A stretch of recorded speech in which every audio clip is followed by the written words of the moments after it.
Today we're going to talk about the Symbiote Spider-Man, one of my favorite personal looks for the late and great Peter Parker.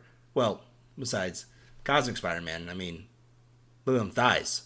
But let's not diverge already, so let's swing on in.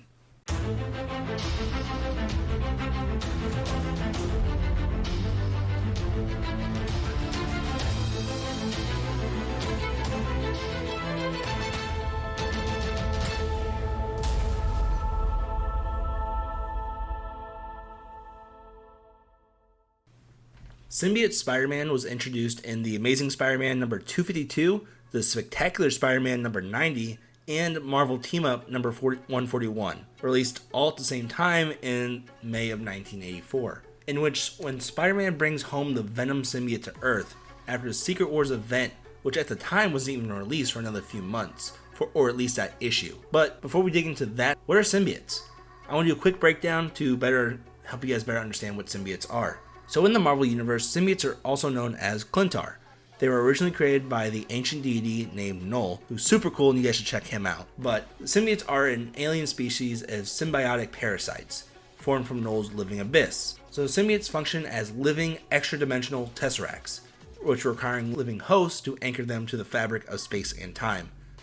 They empower a host's natural abilities to the point where they far exceed that of a normal member of that host species, as well as recording the genetic material of each of its hosts in a codex, giving the user super strength, speed, and their very own healing factor typically, and so many more abilities as the symbiotes are always ever evolving. But from 1984 to 1988, Spider-Man wore a black costume with a white spider design on his chest. The new costume, like I said before, originated in the Secret Wars event, where on an alien planet, Spider-Man participates in a battle between Earth's major superheroes and villains.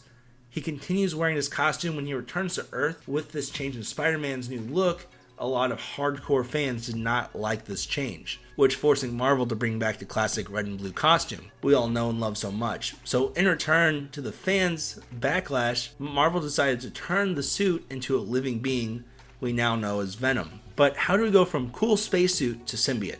And what compels Spider-Man to drop the suit? For quite some time, Spider-Man used the costume to fight crime, and the symbiote began to care deeply for him. But as time passed, the symbiote would not only change his physical abilities, but also how Peter carried himself mentally, creating many times where he would sink into his fits of rage and become very unbalanced. But with the symbiote believing that he was helping him, the symbiote sneaked back into Peter's body, taking off the suit, and had gone to sleep.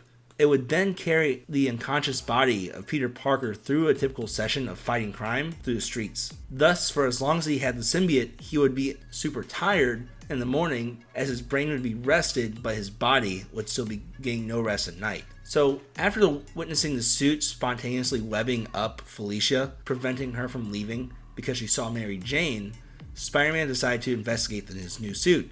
Upon going to Mr. Fantastic, Peter discovers that the black suit he donned was actually alive and slowly trying to bond with him permanently. Peter then removes the creature using his high-frequency sonic waves, and the symbiote is imprisoned.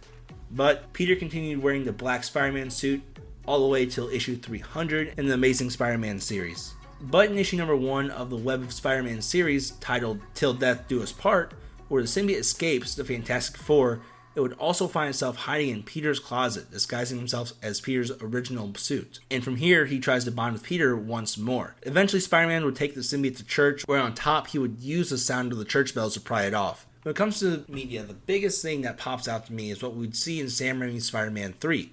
And also, recently, Marvel had launched a new series called Symbiote Spider-Man, where they took a little bit more time to show us when Peter has the suit on and his adventures back in the day. But what do you guys think about Spider-Man, and what's your favorite Spidey suit? Tell me in the comments down below, but if you guys like this stuff, make sure to subscribe and hit that alert button so you're up to date on who's who in the Marvel Universe. Other than that, guys, I'll catch you guys later. See ya!